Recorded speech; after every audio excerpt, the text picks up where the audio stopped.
Why didn't the divine intervene in France? One of us asked. Because the French were corrupt and had no power of resistance. The English had still some of their old virtues left, to which support could be given. The mother says, the French have betrayed Czechoslovakia and thereby stand condemned. Similarly, when France, after the fall of Dunkirk, rejected Churchill's proposal of a common citizenship for Britain and France so that they might carry on the fight as one country, the mother seems to have considered it a rejection of the divine grace itself that had come to the help of France at the most opportune moment. The entire speech of Churchill was dictated in the occult way by the mother, we were told. To resume our talk. Question: They say that Hitler will occupy Italy if Italy meets with reverses. Sri Aurobindo, that is one of the possibilities. But it will be hard for Germany to keep so many people together. Question: There is news that Hitler is trying to influence Bulgaria to allow him a passage or get it into the Axis orbit. Sri Aurobindo, that is the danger now. I don't think the invasion of England is likely. If Britain cannot help with sufficient anti-tank guns, aeroplanes, etc., it will be difficult for the Balkan powers to resist Germany. Question: Turkey may come in to help Bulgaria if it is attacked. Sri Aurobindo, don't know. If Turkey waits till it is attacked, it will be too late. In that case, Hitler may turn towards Palestine and help Italy there, then move to Africa. Then he will ask Spain to join him so that the English army in Africa may be placed between the two forces. Question: Hitler's entry into Romania seems the first step towards the Balkans. Sri Aurobindo, it is like all his moves a slow penetration, after which he may press towards Turkey, Egypt and Asia. What is wonderful is Stalin's attitude. He is quite silent. Question: Any secret pact? Sri Aurobindo, even if there is one, how long will Hitler respect it if he wins? Then Russia will have either to resist or be effaced.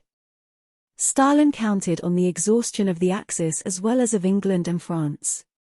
Now if Hitler takes Turkey, Africa and Egypt, that will mean practically England's defeat.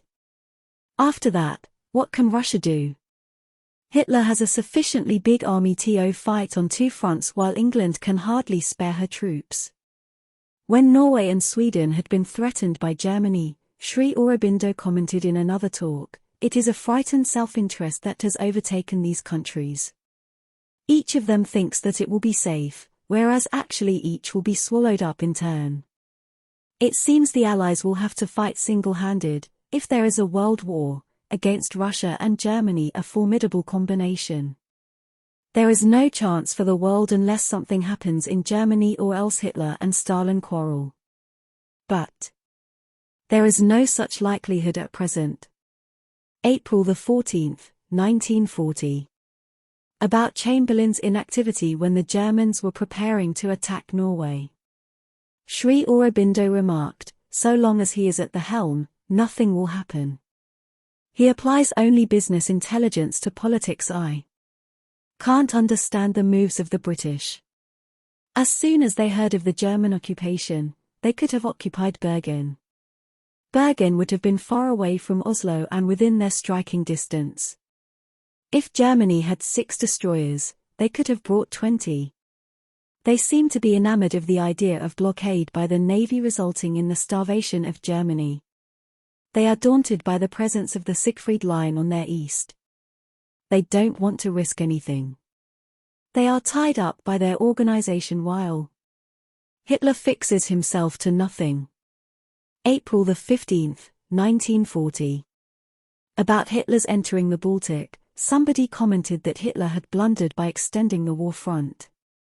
Sri Aurobindo remarked, it was a rash thing to do. These things depend in the end on sea power. Without sea power you can't transport supplies, mechanized troops, etc. Aeroplanes are only a powerful aid. You can't conquer a country with them. May 20th, 1940. Question: Hitler's declaration that before August 15 the war is to be finished and peace agreed upon seems significant. Sri Aurobindo, that is the sign that he is the enemy of our work. And from the values involved in the conflict, it should be quite clear that what is behind him is the Asuric, the Titanic power. Question: it is strange how he takes his decisions. Sri Aurobindo: it is not he who takes the decisions. The being behind him decided. This being comes here from time to time and sees what kind of work is going on. Question: it knows that the work here is against its own interests. Sri Aurobindo, laughing of course. It is a very powerful being. Paul Richard was in communion with this being, and the plans and methods he has written of in his book Lord of the Nations are the same as carried out now. He has said there that the present civilization is to be destroyed, but really it is the destruction of the human values of civilization that is aimed at, and already in Germany Hitler had done it. And he has destroyed these values wherever he has gone. Human beings by themselves are no match for the Asuras. In Hitler's case it is not an influence but a possession, even perhaps an inclination. The case of Stalin is similar. The vital world has descended upon the physical. That is why the intellectuals are getting perplexed at the destruction of their civilization, of all the values they had cherished and stood for. They deny the existence of the world beyond the physical, and so they are bound to be perplexed. In another context, Sri Aurobindo observed, it is a very simple thing to see that Hitler wants world domination and his next move will be towards India. On the 29th of May 1940 the mother gave us a message that the Asuras can't be victorious eternally against the divine. The end of Hitler must come. Sri Aurobindo remarked, that doesn't mean by the Allies. If England goes down, there won't be any country left independent except Russia, Germany, Japan and Italy. I am talking of the old world. I think the next conflict will be between Russia and Germany. If Russia finds that England is in a difficult position, then Stalin will put pressure on Turkey and Romania for the control of the Black Sea, as he has done with the Baltic states. Hitler is not likely to keep quiet about the trouble in the Balkans. With Italy's help he may settle the Asia Minor and Balkan problem, or he may allow Stalin a free hand now, knowing that he can settle with him afterwards. We can see here that Sri Aurobindo envisaged a war between Russia and Germany, when there was hardly any possibility of it. August 15, 1940.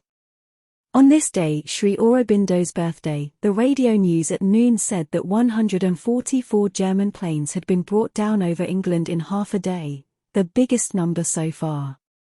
We commented that it was the result of the Dushan. Sri Aurobindo laughed and said, the day of Hitler's triumphal entry into England. A month later, on the same date, the 15th of September 1940, Sri Aurobindo said smiling, England has destroyed 175 German planes, a very big number. Now invasion would be difficult. Hitler lost his chance after the fall of France. He had really missed the bus. If after the French collapse he had invaded England, by now he would have been in Asia. Now another force has been set up against him. Still the danger has not passed. Apropos of this battle and its date, the editor of Mother India wrote, Hitler fixed in 1940 the 15th of August as the day on which he would complete his conquest of Western Europe by broadcasting from Buckingham Palace the collapse of Britain. And on that day the largest toll so far was taken of the Luftwaffe. We will designate it as the turning point in the Battle of Britain. October 7th, 1940. Some military correspondent wrote that Britain could take the offensive and invade Germany through the Adriatic. Sri Aurobindo remarked, they are looking far ahead. But where will they land their troops? In Yugoslavia. That means violating Balkan independence. In that case, with their troops in Palestine they can take Syria, and then with Turkey siding with them they can proceed towards Germany. That would be much easier than through the Adriatic, which is guarded by the Italians. October 20th, 1940. Yugoslavia, according to the radio, had signed a protocol with Germany regarding political and economic questions. Sri Aurobindo said, Yugoslavia is now dependent on Germany economically and politically, which means everything. If the news is true, that is the beginning of the end of the Balkans, because Bulgaria won't resist. Greece will be at her wits' end without the help of Turkey, and what can Turkey do alone? So Hitler comes to Asia Minor, and that means India. That was what I thought long before Hitler's intention about the Balkans was known. Now his move is quite clear. He will try to move towards the Mediterranean, take possession of the Suez and then Egypt, a simultaneous movement in Spain for Gibraltar with the help of France or without. After Egypt, he will try to take North Africa with Putin's consent. If Petain refuses, he may be replaced by Laval. If both refuse, he will occupy the whole of France and the Mediterranean ports. All this will be most dangerous to England, and the English blockade won't be effective anymore. In fact, I felt this danger from the very beginning of the war. Well, these long extracts sum up Sri Aurobindo's vision of the war. They embody his active interest and participation by his spiritual force in it. One wonders what would have been the fate of the world without Sri Aurobindo's actual intervention. I often marveled at the grasp he showed of military affairs. Once I asked him in my letter whether he had any latent military capacity in him. His reply was, "Not in this life." When somebody asked the mother why England was meeting reverses in spite of Sri Aurobindo's support, she replied, if he had not helped Britain, she would have been swallowed up by Hitler long ago. Unfortunately, I haven't kept further record of the talks on the war. When America joined the Allies and Hitler attacked Russia, there was no doubt that behind both these movements, Sri Aurobindo's divine diplomacy played a great part, just as his intervention, or what he called the divine intervention, saved England from invasion by Hitler. In October 1939, Sri Aurobindo wrote a poem on Hitler in which what he predicted came so literally true. The closing lines are, "Thus driven he must stride on, conquering all, threatening and clamoring, brutal, invincible, until he meets upon his storm-swept road a greater devil or thunderstroke of God." How did Hitler come to meet a greater devil? What made him commit this colossal blunder? We human beings are no match for an Asura. Only an Asura can tear the guts out of another Asura. In one of her talks, the mother was asked, if Russia had been on Hitler's side, would things have been better? She replied, "Oh, no. Then there would have been no hope for the world. It is by our coup de maître that they were on opposite sides." This is divine diplomacy. It is very successful. Laughter, but the world does not know that a supreme force had worked for its deliverance. A power worked, but none knew whence it came. Savitri. It will be interesting to note here how the mother helped people even individually in her occult manner during the war. I have learnt it from the Sothiko whom I have quoted elsewhere. She said, once we were having a talk on the mother's trance in her presence, she was listening to it with an amused smile. Her personal attendant said, "You don't know what embarrassing situations I had to face sometimes." Holding in her hand a glass of water I had given her to drink, she would go into trance and her body would sway from side to side, while I was waiting and waiting. In this way at any time she would go away somewhere in her trance. Then the mother explained, during these years of the war, people used to call me in their great distress and I appeared to them at once, leaving everything behind. "But, mother," I said, "people don't know you." Looking at me she replied, "That doesn't matter. Wherever people call the divine in any form, I answer to their call. I shall tell you what happened. One day, the Germans were bombing France heavily. 2 children, sister and brother, had gone to school. When they returned, they could not find their house nor their parents. They were destroyed. The elder sister, clasping the brother, began to call her parents, and the brother was trembling in fear like a leaf. Suddenly a cry to God reached me, surging from the depth of the heart. I had to go immediately. Making some provision for them, I returned. Let us now sum up Sri Aurobindo's vision of Hitler. Long before anyone knew much about Hitler and his aim and purpose, the mother and Sri Aurobindo were under no illusions about him. Of course, he had spoken openly about his aim in his Mein Kampf, but no one perhaps took it seriously. Sri Aurobindo not only understood it but saw the dark occult force behind that made Hitler its effective instrument. He gave us occasional hints in our letters about Hitler and his being possessed by that force.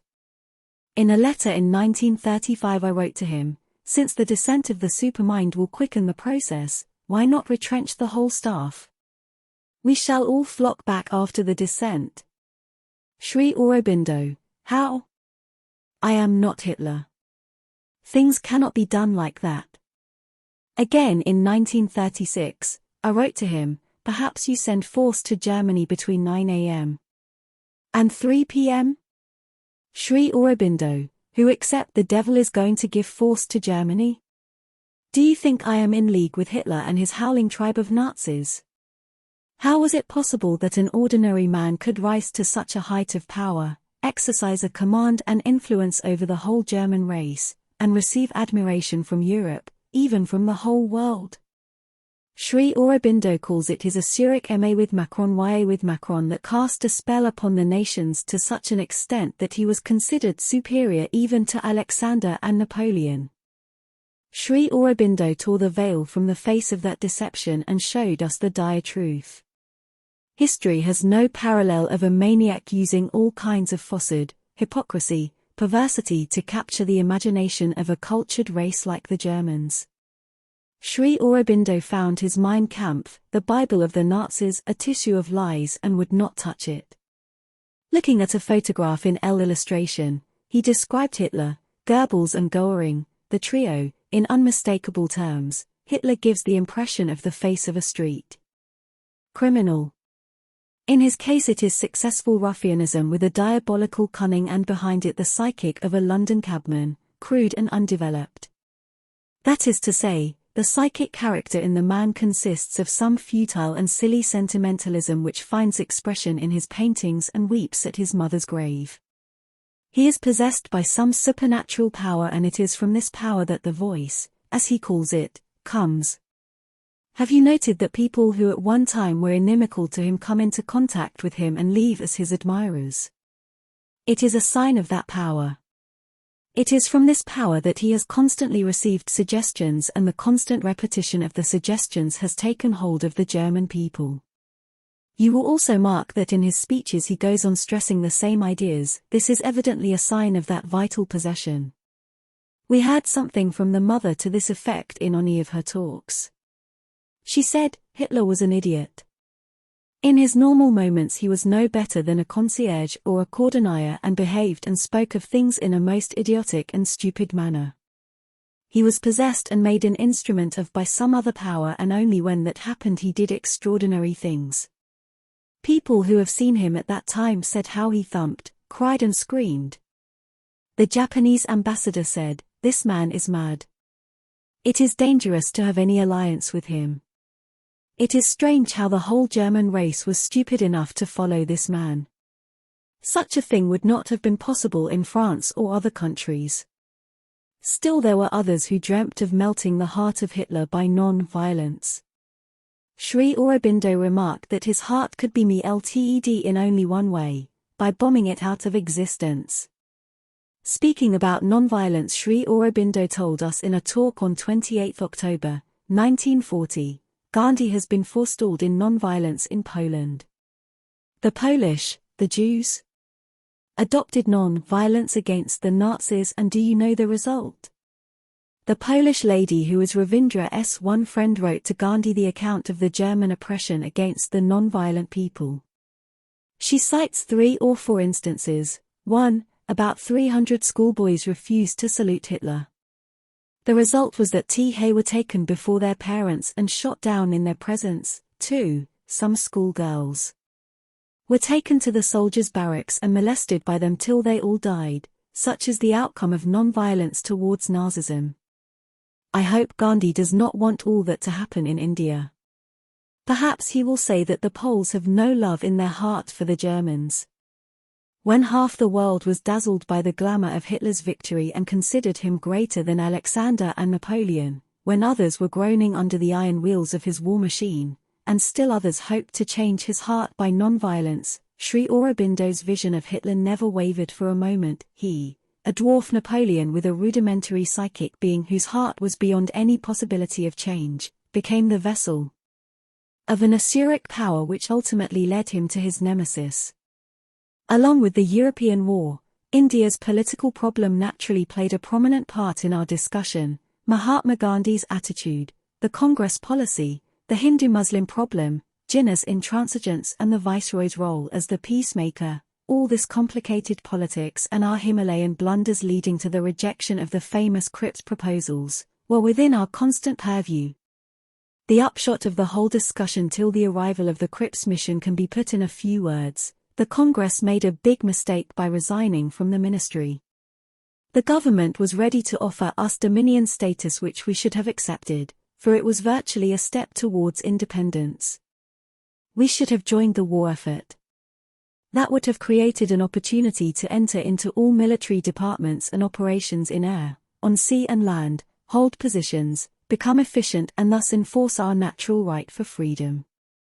When Gandhi complained that the Viceroy did not say anything in reply to all his questions, Sri Aurobindo said to us in one of our talks on October 7, 1940, "What will he say?"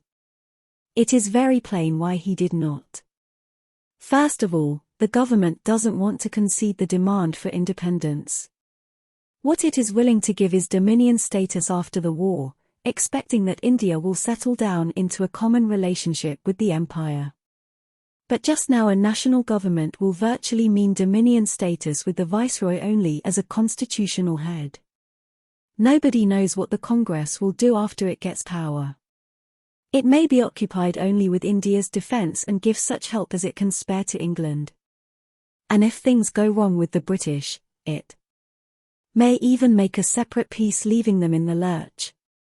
There are left-wingers, socialists, communists whom the Congress won't be able to bring to its side, neither will it dare to offend them, and if their influence is sufficiently strong, the Congress may stand against the British. Thus it is quite natural for them not to part with power just now, as it is also natural for us to make our claims. But since we haven't got enough strength to back us, we have to see if we have any common meeting ground with the governmentee. If there is, a compromise is the only practical step. There was such an opportunity, but the Congress spoiled it. Now you have to accept what you get, or I don't know what is going to happen. Of course, if we had the strength and power to make a revolution and get what we want, it would be a different matter. Amory and others did offer dominion status at one time. Now they have changed their position because they have come to know the spirit of our people. Our politicians have some fixed ideas and they always go by them. Politicians and statesmen have to take account of situations and act as demanded by them. They must have insight. But it is because of the British divide and rule policy that we can't unite, we parried. Nonsense, one Sri Aurobindo rebuffed.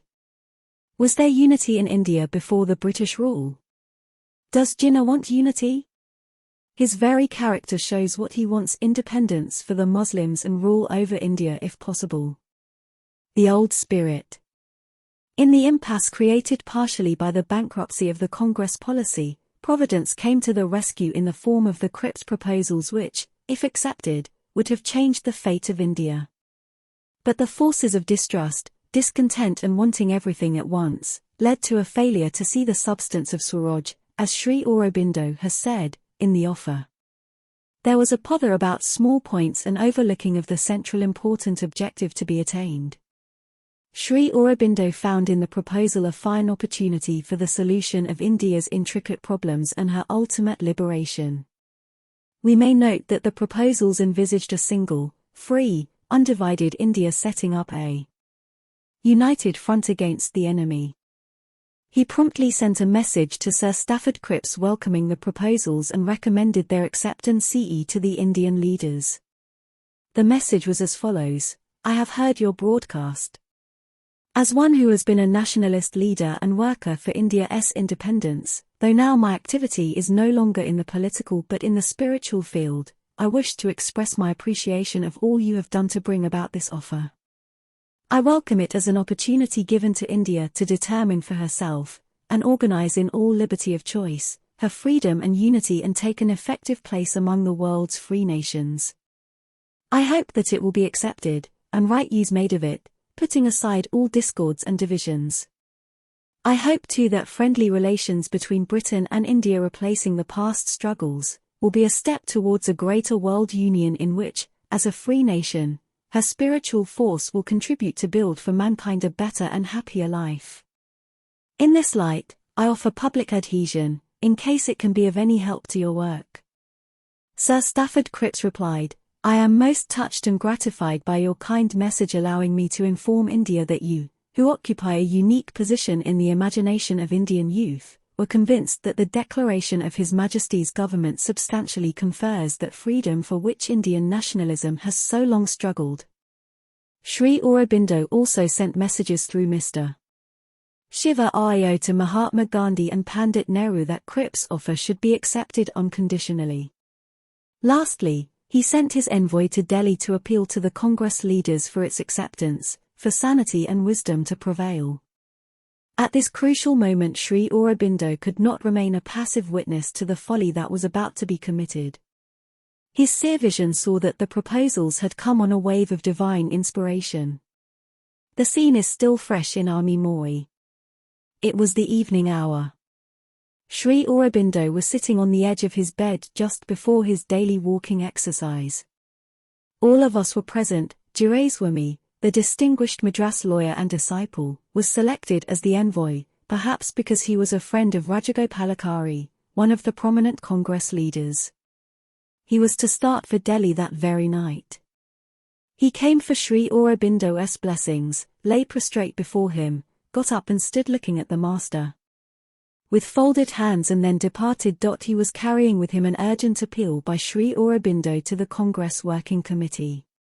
Sisir Kumar Mitra reports in The Liberator, the viewpoints which Sri Aurobindo instructed his envoy to place before the Congress leaders. 1. Japan's imperialism, being young and based on industrial and military power and moving westward, was a greater menace to India than the British imperialism, which was old, which the country had learnt to deal with and which was on the way to elimination.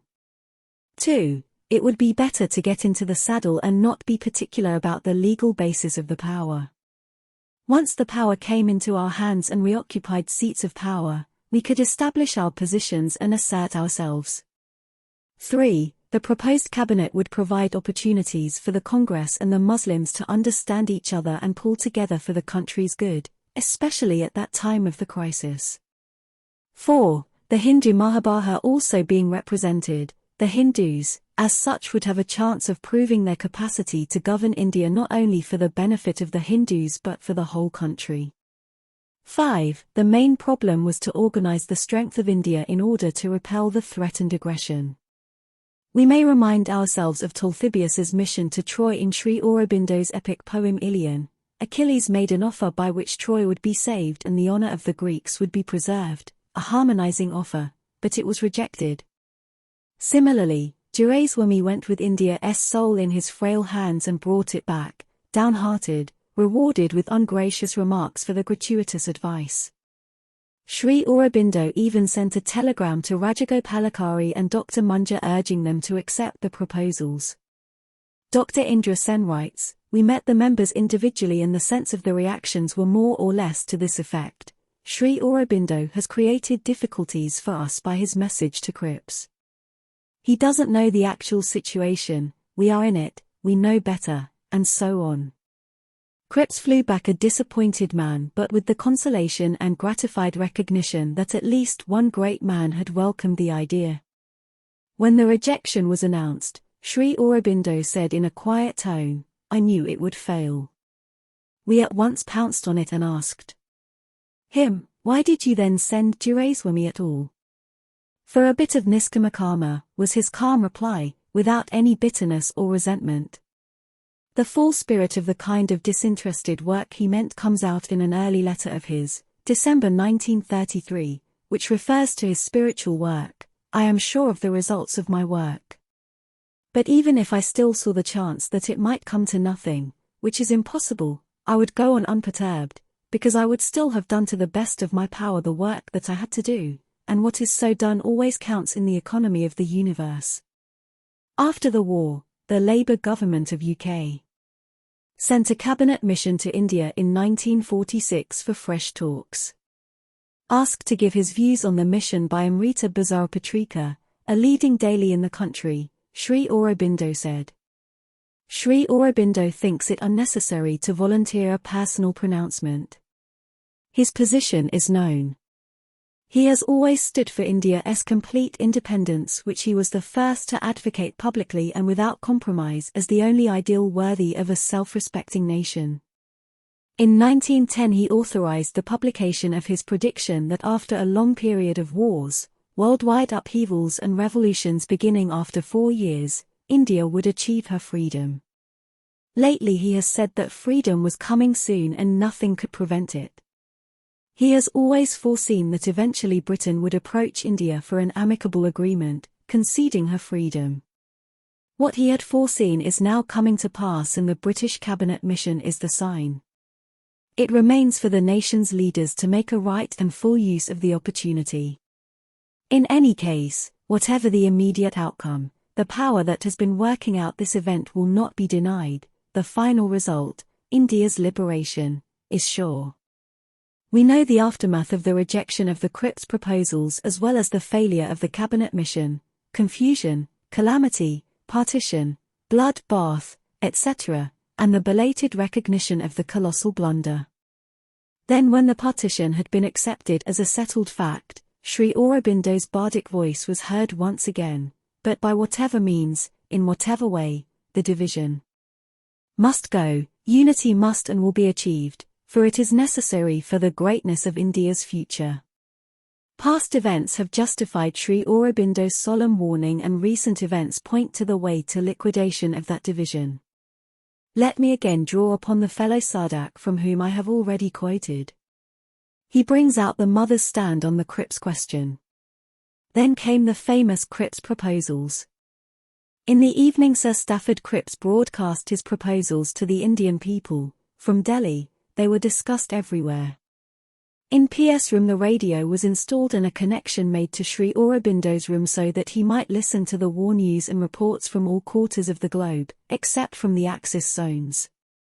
The next day at about 2 p.m., after the All India Radio News at 1.30, there was a hot discussion among 3 Sadhaks, including P., in his room. P took the standpoint of the purely spiritual man, who judges by looking at his behind appearances. It seemed that he had already spoken with the mother and thus was arguing forcefully for the acceptance of the proposals. The second person was an experienced politician of the Gandhian Congress days and took the negative position. He argued the pros and cons of the proposals and was of the opinion that the Indian leaders would reject them. The third, a novice, with no political experience, was more for its acceptance. The discussion became hotter and hotter, so much so that the mother, while going from her bathroom to her dressing room, was attracted by the unusual volume of sound. She did not enter her dressing room, but turned her steps towards P.S. room. Before entering there, she heard part of the argument. Then she stepped in and asked, "What is it all about?" P said that one person argued that Crips' offer would not be accepted by the Indian leaders. The mother felt amused and inquired, why?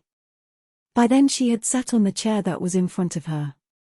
It was a very unusual and interesting scene. The mother, still in her beautiful Japanese kimono just out of the bath, didn't seem to care to change her dress, and was more interested in the arguments against the acceptance. Then she began to talk with a very calm and distinct voice.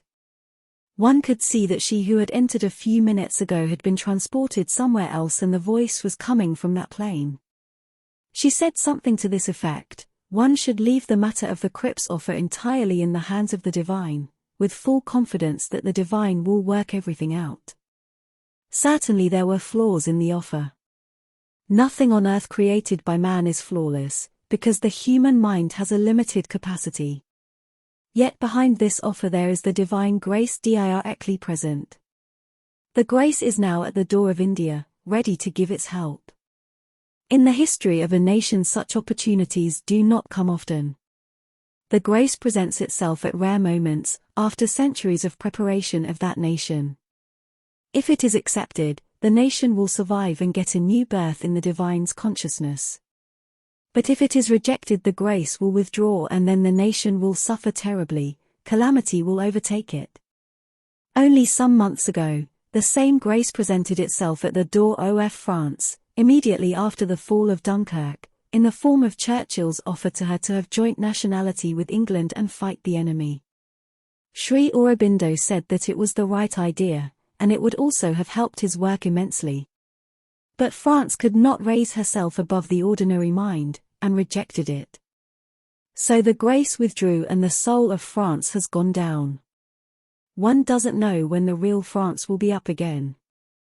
But India, with her background of intense spiritual development through the ages, must realize the grace that is behind this offer. It is not simply a human offering. Of course its form has been given by the human mind, and it has elements of imperfection in it. But that does not matter at all. Have faith in the grace and leave everything to the divine who will surely work it out. My ardent request to India is that she should not reject it. She must not make the same mistake that France has done recently and that has plunged her into the abyss. As soon as she had finished speaking, she hurried back to her dressing room, without a word or a look at anybody. Later, on the same day, the 1st of April, 1942, when she returned from the prosperity after the distribution, she disclosed that Sri Aurobindo had already sent a telegram to Sir Stafford. And the latter had reciprocated very heartily, and both the telegrams were being put on the notice board by Nalini. We then read the messages and were very much encouraged. But the next day or the day after it, the Congress announced that it had rejected the offer. The mother was quite unperturbed. She only said, "Now calamity will befall India." The events that followed in India right up to now need no mention. We have been paying all along for our mistake. The next issue, if not so great in magnitude, was the Japanese aggression. Japan, like a minor Hitler, had established its supremacy in the East. But Sri Aurobindo had never taken Japan's aggression very seriously. On the contrary, he once remarked that should Hitler become supreme in the West and turn his forces towards the East, Japan's power might be useful in confronting Hitler and checking his advance. This remark, supporting as it were Japan's blaze of imperial conquest, baffled me at the time. Did he want Japan's rise to serve as a counterblast to Hitler's problematic thrust towards the East? Or could it be read as a move to force America into the war? At any rate, it was quite evident from our talks that Japan's dramatic conquests did not disturb him, as did Hitler's. But it was only when Japan's design on India, aided by some of our misguided patriots, was palpably clear, that Sri Aurobindo, as he himself avowed, used his spiritual force against Japan and had the satisfaction of seeing the tide of Japanese victory, which had till then swept everything before it, change immediately into a tide of rapid, crushing and finally immense and overwhelming defeat. We heard of the Japanese bombing of Calcutta and Vishakhapatnam. We also heard that Japanese warships had come to the Indian Ocean at Trincomalee, and the next information that reached us almost immediately was that they had exploded and sunk before they had time to invade India. In the northeast, the I.N.A.1 with the Japanese army at its back was triumphantly marching into Assam. The Indian army seemed to be in a panicky retreat, and the British government, counting its imperial glory to be almost at an end, was preparing to leave India. The then governor of Bengal seemed to have said at a cabinet meeting, "This time the game is up." When the words were reported to Sri Aurobindo, he remarked, "Now the wheel will turn." For the Allies, the situation at that moment was desperate everywhere, in Africa, in India, in Europe.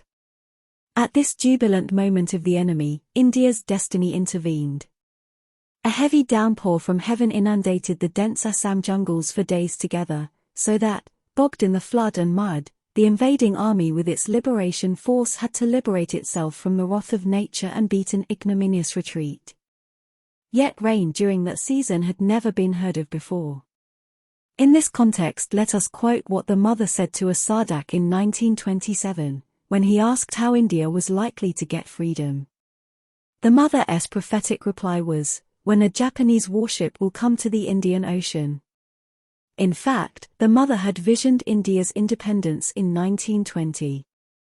It was when she and Sri Aurobindo were in meditation, and she reached a state of consciousness from which she told Sri Aurobindo, "India is free." Sri Aurobindo, how? The mother, without any fight, without a battle, without a revolution. The English themselves will leave, for the condition of the world will be such that they won't be able to do anything else except go away. It took 27 years for that vision of the truth plane to actualize itself on the material plane. In those early days, the mother used to pay special visits to the rooms of the Sardaks. One day I asked her, "How is India likely to get freedom?" She replied, "Listen. The British did not conquer India. You yourselves handed over the country to the British. In the same manner the British will themselves hand over the country to you. And they will do it in a hurry as if a ship were waiting to take them away." How true was the prophecy. Today the achievement of India's freedom is attributed to various factors: the August movement, non-cooperation, the terrorist movement, the INA, and others. The factor that played the decisive part is either not admitted or ignored altogether. From Sri Aurobindo's pronouncements we can assert that his force was principally responsible for the success of the Allies and the defeat of the Japanese, thereby helping India to gain her freedom. In fact, India's freedom had been his constant dream from his very boyhood. Even during his intense sojourn in Pondicherry, it was always in his mind, and he indefatigably worked for it in the yogic way till he became convinced that freedom was inevitable. As far back as 1935, when I asked him if he was working for India's freedom, he replied, "That is all settled, it is a question of working out only. It is what she will do with her independence that is not arranged for, and so it is that about which I have to bother." The other causes then could be considered no more than contributory, even if indispensable factors. Out of all these, I may make some comment on the claims of the INA. Whatever significance there may be in its claims, the role it played was fraught with most dangerous consequences. I wonder how our countrymen had no apprehension of them. It was a fatal game the INA played, thinking that the Japanese, after the conquest of India, would peacefully leave the country, letting the INA enjoy the fruit of its victory, or that India would be able to fight and drive them out. Sri Aurobindo, pointing out what would have been our condition had Japan entered India, said, "Japan's imperialism, being young and based on industrial and military power and moving westward, was a greater menace to India than the British imperialism, which was old, which the country had learnt to deal with, and which was on the way to elimination. Our ashram came in for a good deal of suffering and inconvenience in the wake of the war, the wrath and abuse of our countrymen, the resentment of a number of our own inmates for our support of the war, and the loss of some other valiant sons in the great Holocaust. It had to open its doors to the children of all disciples who were in the danger zone, so we were all of a sudden changed into a large community without sufficient means to maintain ourselves. And due to the general embargoes and restrictions imposed by the government, the most necessary food supply was either cut off or reduced to a minimum. Last of all, and the greatest irony of fate, the ashram, in spite of all our help, was suspected of being a nest of spies or enemy agents. Police search was apprehended, and even the question of disbanding the ashram was in the air. Perhaps the British government had never entirely believed that Sri Aurobindo, once the most dangerous enemy of the British Empire, could really become their ally. Was he not still engaged in secret revolutionary activities, his war contribution serving just as a smokescreen? Unfortunately, in the ashram itself there were some who wished for Hitler's victory, not for love of Hitler but because of their hatred of British domination. Sri Aurobindo conveyed through us a stern message to them: If these people want that the ashram should be dissolved, they can come and tell me and I will dissolve it instead of the police doing it. Hitlerism is the greatest menace that the world has ever met. Another inconvenience, but of short duration, that we had to pass through was the threat of bombing by the Japanese Air Force. As soon as the alert for a blackout was given, all lights in the ashram had to go off. Sri Aurobindo sat up in bed, the mother on a chair in Sri Aurobindo's room. The two of us who were on duty at the time also sat there, Chamberlain very near the mother. After a short while, when the all-clear signal was given, we would revert to our duty. One day, putting a dark shade over Sri Aurobindo's table lamp, the mother said with a smile, "Your lamp lights up 3 streets, Lord." "So I should be darkened?" he asked, smiling. In truth, I do not think that any Japanese aeroplane flew over Pondicherry. I was very much amused at the sight of the mother and Sri Aurobindo taking this human precaution against any possible threat. But that is their way. Because they are divine and possess a great occult power, one would suppose that all the human measures were otiose or a mere show, as I thought in my callow days. But I saw in this case, and in many others, that the mother was in grim earnest. Even if Sri Aurobindo and she were sure of an eventual success, they would keep applying the pressure of their force till the issue was decided beyond any question. A little later, there was a lot of preparation against possible bombing and bombardment. Sandbags were piled up and trenches dug. It is reported that when the mother was apprised of the preparations, she remarked in private, "There is such a strong presence of divine force and peace in the atmosphere that an attack is most improbable." I cannot end this chapter without noting how the whole ashram was vitally interested in India's fight for freedom, though we are supposed erroneously to be absorbed only in our own spiritual liberation. When the news of the final victory came, we celebrated it as much as the people outside, particularly because it coincided with Sri Aurobindo's birthday. He was requested to give a message on this great occasion.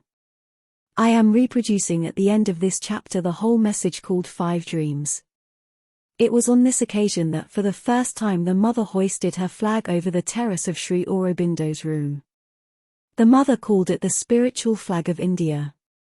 In the afternoon she appeared on her terrace when the members of the ashram greeted her by singing Band Mataram, after which she called out, "Jai Hind," with such a look and gesture that we still remember the moment. The evening program included the electric illumination of the courtyard inside the ashram compound. 1. It will be very pertinent indeed to ask oneself how this identification took place, how and why this date was selected, what the reason behind it was. Surely, there must have been a process or occasion which led to the selection of this date. It may not have been very important to the general public, but it was of great importance to us, the disciples of Sri Aurobindo. Most accidentally I found the answer, though the fact was well known, perhaps, to the historians of India's freedom movement. The occasion has been mentioned in the book Freedom at Midnight. Partition of India had been decided upon by Lord Mountbatten, the Viceroy of India, and the Indian leaders had agreed to it. Now the question that remained to be decided was the transfer of power. On which date should it be done? A press conference was called by the Viceroy. 300 journalists from various countries had gathered. When he had concluded his talk, it was followed by a burst of applause. Suddenly, the anonymous voice of an Indian newsman cut across the chamber. His was the last question awaiting an answer. "Sir," the voice said, "if all agree that there is a most urgent need for speed between today and the transfer of power, surely you should have a date in mind?" "Yes, indeed," replied Mountbatten. "And if you have chosen a date, sir, what then is that date?" pressed the questioner. A number of rapid calculations went whirring through the Viceroy's mind as he listened to those questions. He had not, in fact, picked a date. But he was convinced it had to be very soon. He stared at the packed assembly hall. Every face in the room was turned to his. "Yes," he said, "I have selected a date for the transfer of power." As he was uttering those words, the possible dates were still whizzing through his mind like the numbers of a spinning roulette wheel. Suddenly, the wheel stopped with a jar. Mountbatten's decision was instantaneous. It was a date linked in his memory to the most triumphant hours of his own existence, the day in which his long crusade through the jungles of Burma had ended with the unconditional surrender of the Japanese Empire. His voice constricted with sudden emotion. The victor of the jungles of Burma about to become the liberator of India announced. The final transfer of power to Indian hands will take place on August 15, 1947. Louis Mountbatten's spontaneous decision on his own initiative was a bombshell. In the corridors of the House of Commons, Downing Street, Buckingham Palace, no one had suspected Mountbatten was ready to ring the curtain down so precipitously on Britain's Indian adventure. In Delhi, the Viceroy's most intimate collaborators had no inkling of what Mountbatten was going to do. Not even the Indian leaders with whom he had spent so many hours had received a hint that he would act with such decisivity. Now, people may argue, there is no mystery here. Mountbatten selected it because, as he says, that date marked a glorious achievement in his life. But why with such decisive haste? One may ask. Because he did not want to face any opposition. If he had disclosed it in advance, there was every possibility of its being rejected on one ground or another. Whatever may be the urge to commemorate his own victory, he was instrumental in linking it with an occasion whose light will grow into a sun with teachy rolling of the years, while his own victory will pale into a shade. Left to our countrymen, none would have even dreamt of this date, but one who sees and decides everything gave this date the importance it deserved. Those who have some insight can perceive his inscrutable hand behind this memorable identification. When one reads Sri Aurobindo's message, one will not fail to note how much importance he has given to the role India alone can play in bringing about the unity of the whole of mankind. I do not know of any other great leader of India and worker for her future destiny who spoke in such glowing terms as we find in these dreams. The mother has emphasized the fact that this message should be distributed all over India, read and reread by the people, for it contains the solution of all the problems the world is facing today. 5 Dreams. August 15, 1947 is the birthday of Free India. It marks for her the end of an old era, the beginning of a new age. But we can also make it by our life and acts as a free nation an important date in a new age opening for the whole world, for the political, social, cultural and spiritual future of humanity. August 15th is my own birthday, and it is naturally gratifying to me that it should have assumed this vast significance. I take this coincidence, not as a fortuitous accident, but as the sanction and seal of the divine force that guides my steps on the work with which I began life, the beginning of its full fruition. Indeed, on this day I can watch almost all the world movements which I hope to see fulfilled in my lifetime, though then they look like impracticable dreams, arriving at fruition or on their way to achievement. In all these movements Free India may well play a large part and take a leading position. The first of these dreams was a revolutionary movement which would create a free and united India. India today is free, but she has not achieved unity. At one moment it almost seemed as if in the very act of liberation she would fall back into the chaos of separate states which preceded the British conquest. But fortunately it now seems probable that this danger will be averted and a large and powerful, though not yet a complete union will be established. Also, the wisely drastic policy of the Constituent Assembly has made it probable that the problem of the depressed classes will be solved without schism or fissure. But the old communal division into Hindus and Muslims seems now to have hardened into a permanent political division of the country. It is to be hoped that this settled fact will not be accepted as settled forever or as anything more than a temporary expedient. For if it lasts, India may be seriously weakened, even crippled, civil strife may remain always possible even a new invasion and foreign conquest. India's internal development and prosperity may be impeded, her position among the nations weakened, her destiny impaired or even frustrated. This must not be, the partition must go. Let us hope that that may come about naturally, byn. Increasing recognition of the necessity not only of peace and concord but of common action, by the practice of common action and the creation of means for that purpose. In this way unity may finally come about under whatever form. The exact form may have a pragmatic but not a fundamental importance. But by whatever means, in whatever way, the division must go, unity must and will be achieved, for it is necessary for the greatness of India's future. Another dream was for the resurgence and liberation of the peoples of Asia and her return to her great role in the progress of human civilization. Asia has arisen, large parts are now quite free or are at this moment being liberated, its other still subject or partly subject parts are moving through whatever struggles towards freedom. Only a little has to be done, and that will be done today or tomorrow. There India has her part to play and has begun to play it with an energy and ability which already indicate the measure of her possibilities and the place she can take in the Council of the Nations. The third dream was a world union forming the outer basis of a fairer, brighter and nobler life for all mankind. That unification of the human world is underway. There is an imperfect initiation organized but still struggling against tremendous difficulties. But the momentum is there and it must inevitably increase and conquer. Here too India has begun to play a prominent part and, if she can develop that larger statesmanship which is not limited by the present facts and immediate possibilities but looks into the future and brings it nearer, her presence may make all the difference between a slow and timid and a bold and swift development. A catastrophe may intervene and interrupt or destroy what is being done, but even then the final result is sure. For unification is a necessity of nature, an inevitable movement. Its necessity for the nations is also clear, for without it the freedom of the small nations may be at any moment in peril and the life even of the large and powerful nations insecure.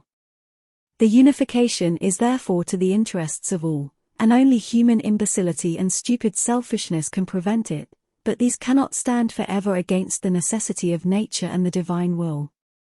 But an outward basis is not enough, there must grow up an international spirit and outlook, international forms and institutions must appear, perhaps such developments as dual or multilateral citizenship, world interchange or voluntary fusion of cultures.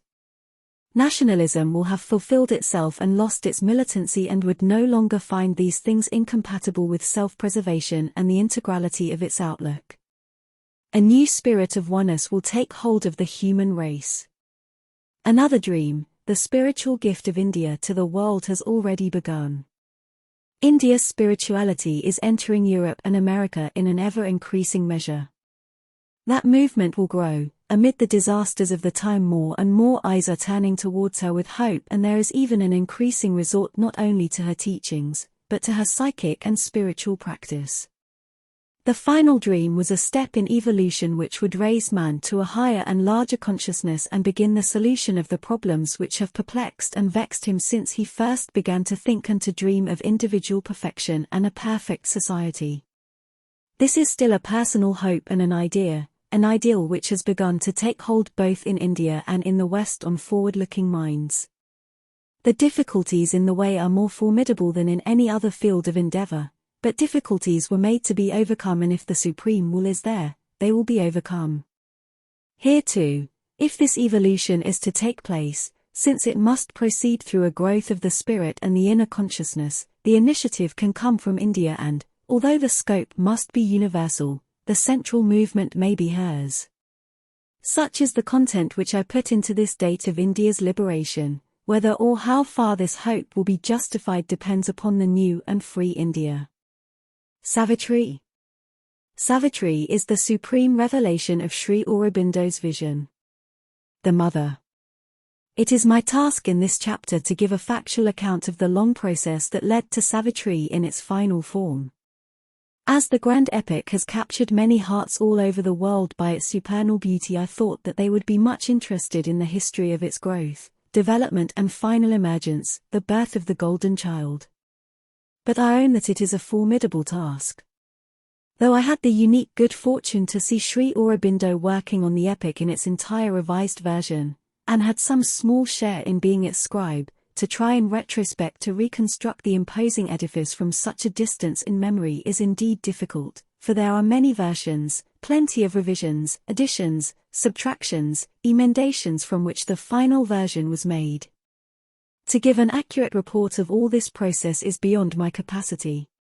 For I am not a scholar, and have no aptitude for research into old, or new, archives, neither did I ever dream that I should one day be called upon to render an account of what the Master had done, or left undone, through this poor mortal as his instrument.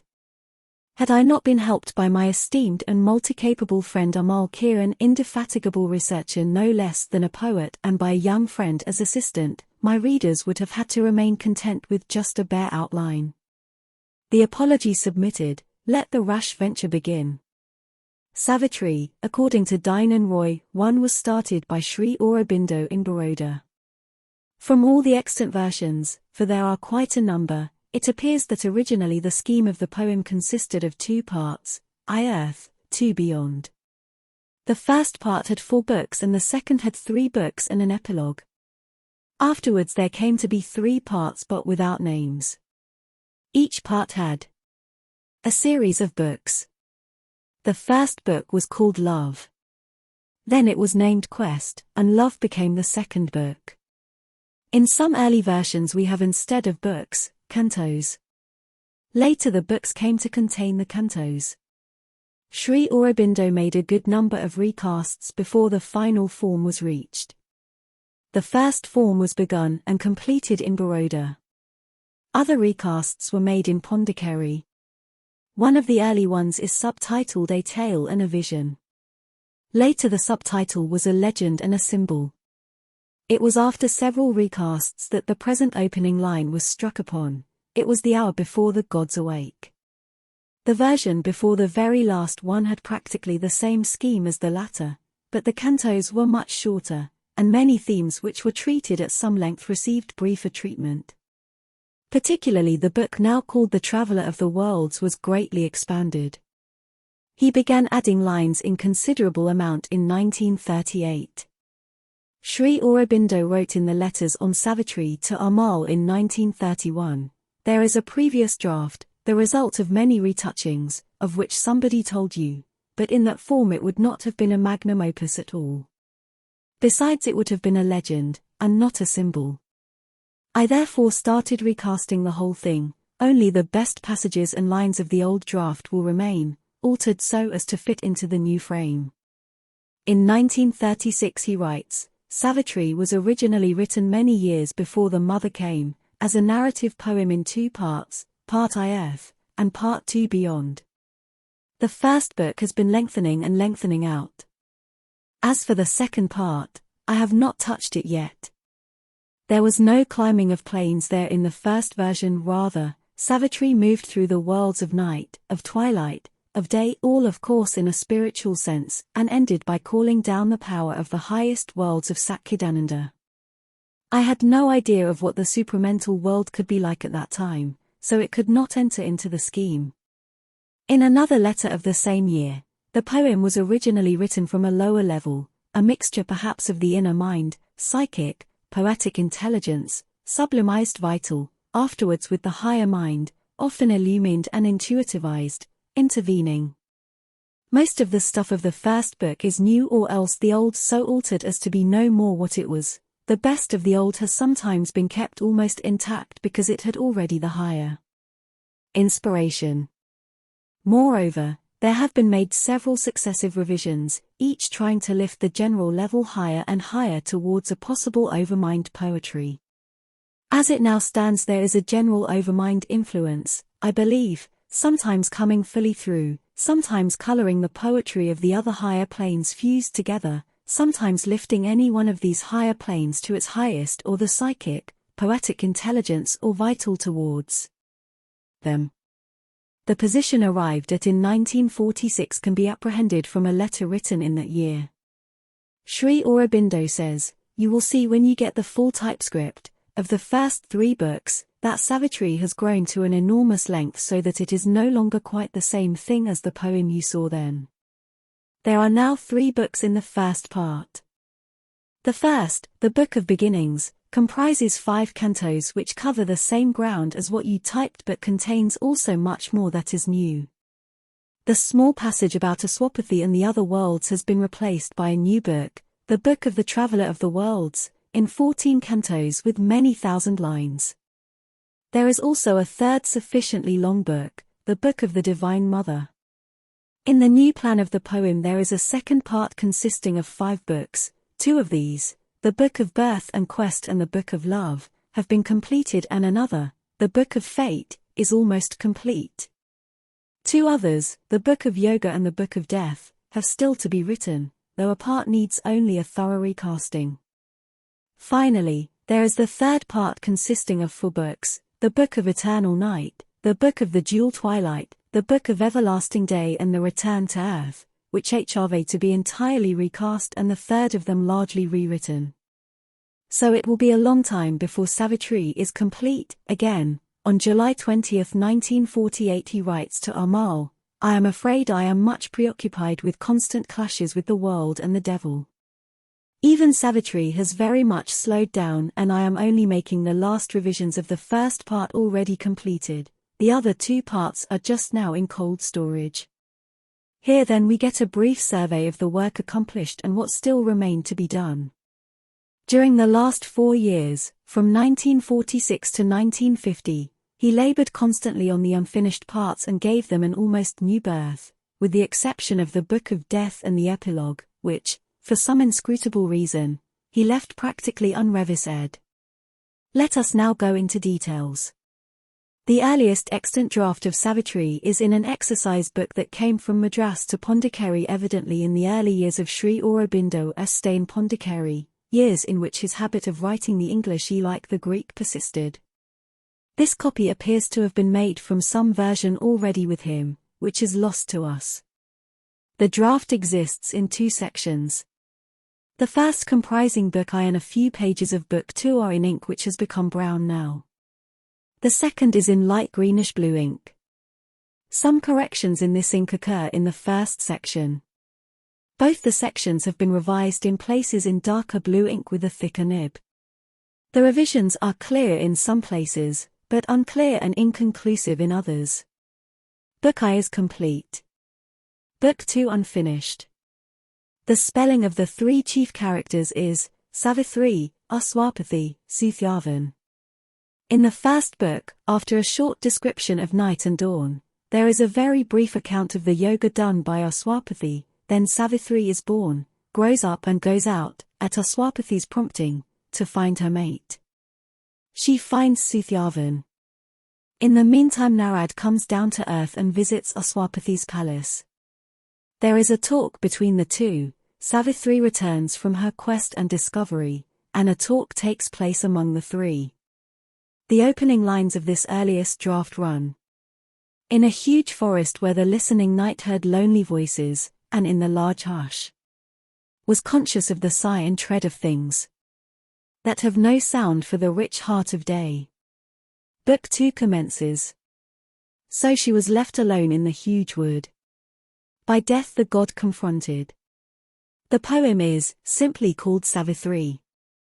The second version is called Savithri, a tale and a vision. Apparently it was meant to be in more than one part, because before Book I we have the general title, Earth. Book I is called Quest. It begins. The boundless spirit of night dreamless, alone in the unlit temple of immensity, waiting upon the marge of silence sat, mute with the expectation of her change. The 1 hour was near of the transfiguring gods. Aswapathy's yoga in this version is a little longer. The third version is also called by the same general name and its first part is Earth, and Book I is Quest. It starts. It was an hour of the transfiguring gods. The huge unbound spirit of night, alone in her 2 unlit temple of immensity, waited immobile upon silence marge, mute with the expectation of her change. In the fourth version we get for the first time the spelling Savitri though. Our swapathy persists. There is no indication of a division into Part I and Part II. Book I is there, called Quest. The poem starts. It was the hour of the transfiguring gods, the large and vacant spirit of night, alone in the unlit temple of immensity. Immobile lay on slumber's waiting marge, mute with the expectation of her change. In the fifth version we have a mention of Part I, but it is not called by any name. We also have Book I, unnamed. The opening line runs. An hour was near of the transfiguring gods. The spelling Oswapathy persists. Book II is entitled Love. In the sixth version there are no parts again, but Book I is called Quest. The first line is. It was the hush of a transfiguring hour. The seventh version has, I Quest. Now for the first time we have, after two corrections, the opening line as in the final version. It was the hour before the gods awake. In the eighth version we have everything as in the seventh except that the spelling Aswapathy comes in. Book II is there entitled Love. The ninth version has the same opening arrangement. The 10th version stands, Savitri Part I, Earth. Book I, the Book of Birth. Aswapathy continues, but there is now Sathyavan. In each succeeding version after the first, there is a growing expansion in which old lines are taken up into a new framework. The development into separate books from what was originally all contained within Book I and Book II takes place after the second or third version of the opening matter. This matter now becomes the Book of Quest, followed by the Book of Love, the Book of Fate, the Book of Death. Thus Part I, Earth, is completed. Then starts Part II, Beyond, with the books of Night, Twilight, Day and the Epilogue. Each version of Book I runs approximately to one exercise book of 40-80 pages, though the stage of the story differs from exercise book to exercise book when their end is reached. The 10th version of Book I, made sometime before 1936, is the one on which the later Savitri is based. Even here there is no climbing of planes by Aswapathy. It is only in the version of 1936, sent in installments privately to Amal, that we find for the first time, brief descriptions of the planes, starting with the plane of subtle matter. Later these brief descriptions are amplified and each plane gets a fairly long canto to itself. In the 1936 version there are no cantos yet, there are only sections with subheadings. Such is the story of Savitri as we found it in November 1938, the time of Sri Aurobindo's accident. The work on it had to be stopped as a result of this unfortunate event and could not be taken up before the middle of 1940. For though he recovered from the accident sufficiently to take up intellectual work, his first preoccupation was with the life divine. After its publication in 1940, he resumed his work on Savitri. By that time he had started sitting in a chair in the morning hours, but in the afternoon he continued for some time doing the work seated on the bed. I had no access to the work or to any of his other writings till that year. Though all the works must have been lying on the table or in the drawers, I had to curb my strong impulse to have a peep into the legend of Savitri. For we were in his room for a different purpose and it would have been a breach of trust on our part to lay hands on his sacred private property. The chance came in 1940, first only to place the requisite manuscripts before him, then gradually to work as a scribe. I still distinctly remember the day when, sitting on the bed with the table in front of him, he remarked, "You will find in the drawers long exercise books with colored covers. Bring them." I think I went wrong in the first attempt, the second one met with his smiling approval. What he actually did with them, I cannot say, for he was working all alone, and we were sitting behind. I guess that he must have been giving a first reading to all the versions, for there were quite a number. He had already written to us before his accident that he had recast the first book about 10 times. Perhaps he was going through these and making a selection of the lines and passages for the final version. Then a few months after, and at this time he was sitting in the morning in a chair, he told me that he needed some exercise books. Without informing the mother about it, I at once ran to the market and bought 2 or 3 exercise books from Manicachetti. He accepted them with a smile, and I was happy to find that he used them for copying Savitri. At the end of one of the books he has written, "Last Draft of Savitri, September 6, 1942. In another exercise book, containing matter up to the end of the Book of the Divine Mother, only at the end of Canto V of Book I, the date written is April 24, 1944. This, as you see, was the morning of the Dushan day. From these 2 dates we can surmise that from 1940, the year in which we presume he took up the work on Savitri, to 1944, he continued working on the first 3 books. Now, how much new material did he add to them? We know from his letter to Amal that Book 2 at NER8, the Book of the Traveller of the Worlds, was just a small passage. Here now we find the fully lengthened and developed book running into 15 cantos. The 3rd book, the Book of the Divine Mother, was also written probably for the first time, for he wrote to Amal in 1946. There is also a 3rd sufficiently long book, the Book of the Divine Mother. The next step in the development was his recopying the entire 3 books on big white sheets of paper, in 2 columns in fine handwriting.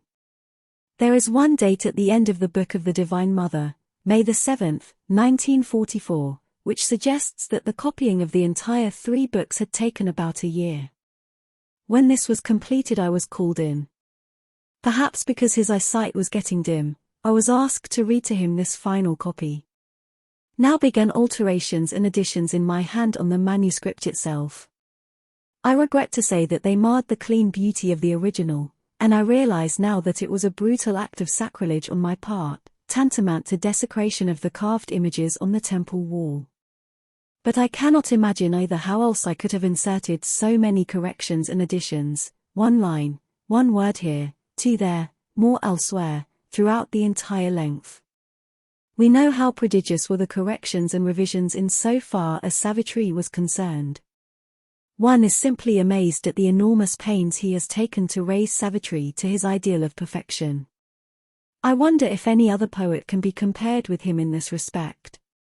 He gave me the example of Virgil who, it seems, wrote 6 lines in the morning, and went on correcting them during the rest of the day.